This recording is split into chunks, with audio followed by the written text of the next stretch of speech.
Bienvenue à tous dans votre émission 15 minutes de grâce et de vérité avec le pasteur Philippe Debert. Nous allons maintenant adorer le Seigneur.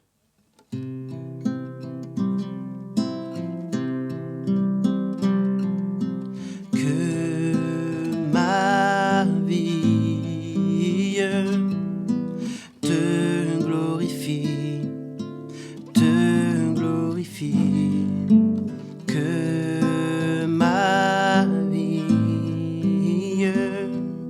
te glorifie, Seigneur.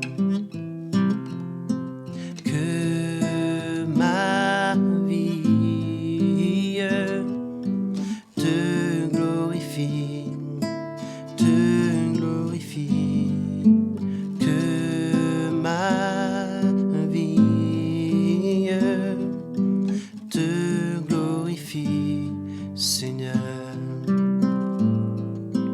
Te glorifie, Seigneur. Te glorifie, Seigneur. Nous allons maintenant passer à la parole de Dieu. Bonjour à tous, je suis très heureux de vous retrouver aujourd'hui pour cette nouvelle session de 15 minutes de grâce et de vérité, toujours sur le thème des épîtres de Jean. Et nous remercions bien sûr notre frère Jean-Paul pour ce chant merveilleux. Aujourd'hui, le thème, c'est uniquement selon sa volonté. Donc vous devez vous demander qu'est-ce que cela signifie. Mais nous allons partager autour de ce verset dans 1 Jean chapitre 5, verset 14, et vous allez comprendre. Nous avons auprès de lui cette assurance que si nous demandons quelque chose selon sa volonté, il nous écoute. Et nous savons qu'il nous écoute, et si nous savons qu'il nous écoute, quelque chose que nous demandions, nous savons que nous possédons la chose que nous lui avons demandée. Alors c'est clair que la clé ici, c'est de demander ce que nous lui demandons, mais selon sa volonté, en son nom. Et ça va être la clé en fait, c'est vraiment de demander selon sa volonté. Et c'est bien souvent là que nous avons peut-être du mal et que nous manquons en fait le principal. Et le plus important, c'est vraiment de chercher en fait sa volonté, à accomplir sa volonté, de chercher à prier et demander ce qui est selon sa volonté, conforme à son plan, conforme à sa volonté pour notre vie. Sinon, on pourrait rapidement se décevoir et être déçus nous-mêmes et de finalement se décourager. Donc, je vous demande aussi de tourner dans Jean, chapitre 16, au verset 23. Il nous dit, en ce jour-là, vous ne m'interrogerez plus sur rien. En vérité, je vous le dis, ce que vous demanderez au Père, il vous le donnera en mon nom. Jusqu'à présent, vous n'avez rien demandé en mon nom. Demandez, en d'autres mots, demandez en mon nom, et vous recevrez, afin que votre joie soit parfaite. Bien sûr, on peut demander dans le nom de Jésus, mais la clé, on ne peut pas ne pas considérer ce que nous dit la parole, c'est-à-dire de demander non seulement en son nom, mais selon sa volonté. Alors, le défi pour nous, ça va être justement de rechercher sa volonté. Mais c'est vrai qu'on doit persévérer parfois avec la foi, persévérer dans la prière. Les choses parfois n'arrivent pas du jour au lendemain. Le Seigneur veut voir cette persévérance. Dans Matthieu chapitre 21, verset 22, il nous dit « Tout ce que vous demanderez avec foi par la prière, vous le recevrez ». Donc cela doit créer en nous une persévérance et de continuer à frapper à la porte du Seigneur pour voir ces choses s'accomplir. Mais il y a des conditions attachées à cela et il y a aussi un état de cœur que nous devons porter. Et c'est ça le plus important, n'est-ce pas? Donc d'abord, il nous faut demeurer en lui. Ça, ce sont des conditions importante. Il nous faut demeurer en lui. Il nous faut rester attaché à lui.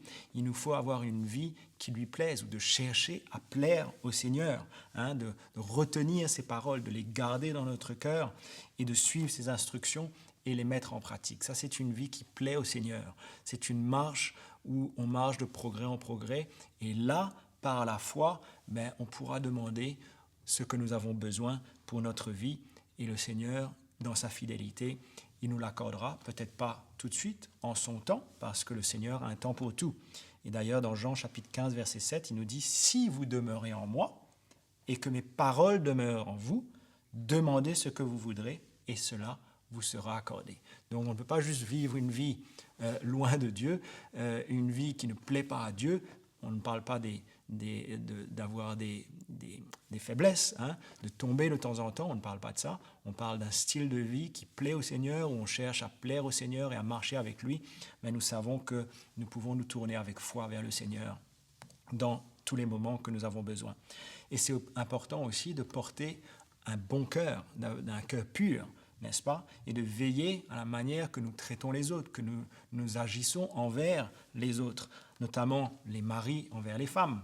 Parce que la parole nous dit que, justement, dans 1 Pierre chapitre 3, verset 7, comment les maris doivent se comporter afin que rien ne fasse obstacle à leur prière. Il nous dit, Marie, montrez à votre tour de la sagesse dans vos rapports avec vos femmes, comme avec un sexe plus faible, honorez-les, comme devant aussi hériter avec vous de la grâce de la vie, qu'il en soit ainsi, afin que rien ne vienne faire obstacle à vos prières. Comme quoi l'état de notre cœur, la manière qu'on se comporte, la manière qu'on donne sa vie, puisque la parole nous dit, Marie, donnez votre vie à vos épouses comme Christ a donné sa vie pour l'Église, a aimé l'Église. C'est comme ça qu'on doit aimer nos femmes, enfin notre femme.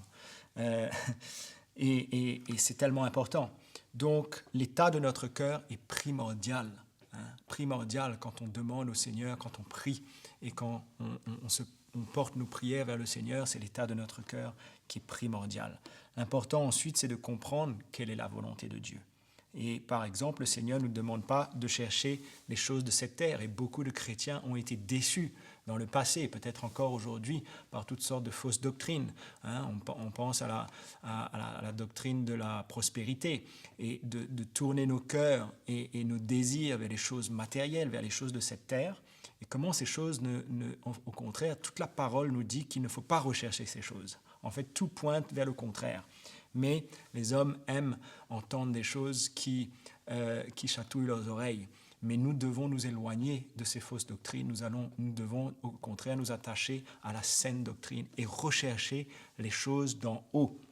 Dans Matthieu chapitre 6, verset 31, il nous dit « Ne vous inquiétez donc point et ne dites pas que mangerons-nous, que boirons-nous, de quoi serons-nous vêtus, car toutes ces choses, ce sont les païens qui les cherchent. Votre Père céleste sait que vous en avez besoin. Cherchez premièrement le royaume et la justice de Dieu, toutes ces choses vous seront données par-dessus. » Donc nous savons que nous n'avons pas besoin de nous inquiéter, nous n'avons pas besoin Le Seigneur sait exactement ce dont nous avons besoin.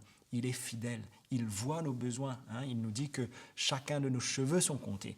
Il sait exactement ce que nous avons besoin.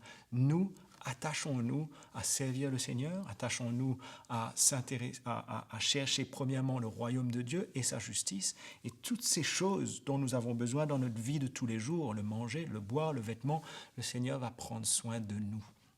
Donc, malheureusement, combien de chrétiens ont été séduits par toutes ces fausses doctrines et ils ont commencé à réclamer toutes sortes de choses, les richesses de ce monde et les biens matériels que Dieu ne souhaitait pas forcément leur accorder, mais ils ont comme forcé la main de Dieu. C'était comme réclamer des choses de la part de Dieu, avec foi certainement, avec la sincérité, mais nous avons besoin de revenir à la saine doctrine. Le Seigneur a besoin de nous éclairer, afin que nous ne perdions pas notre temps à demander des choses qui sont en dehors de sa volonté.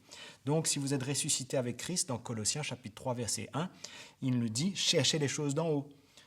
Où Christ est assis à la droite de Dieu, affectionnez-vous aux choses d'en haut et non celles qui sont sur la terre. Votre vie est cachée avec Christ en Dieu. En Matthieu chapitre 6, verset 19, pareil, il nous dit « Ne vous amassez pas les trésors sur la terre ». Verset 20, « Ne vous amassez pas les trésors dans le ciel ». Mais amassez-vous des trésors dans le ciel.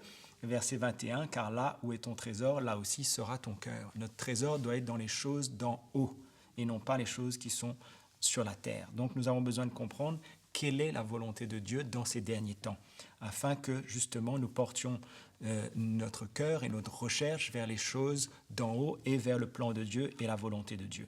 Et là, le plan de Dieu, c'est que nous grandissions. Le plan de Dieu, c'est que nous comprenions de plus en plus son plan et sa volonté pour nous, pour l'Église, qu'on comprenne de plus en plus que Dieu veut nous faire grandir dans son plan, nous établir, nous affermir C'est ça le désir, c'est ça qu'on retrouve d'ailleurs dans la parole.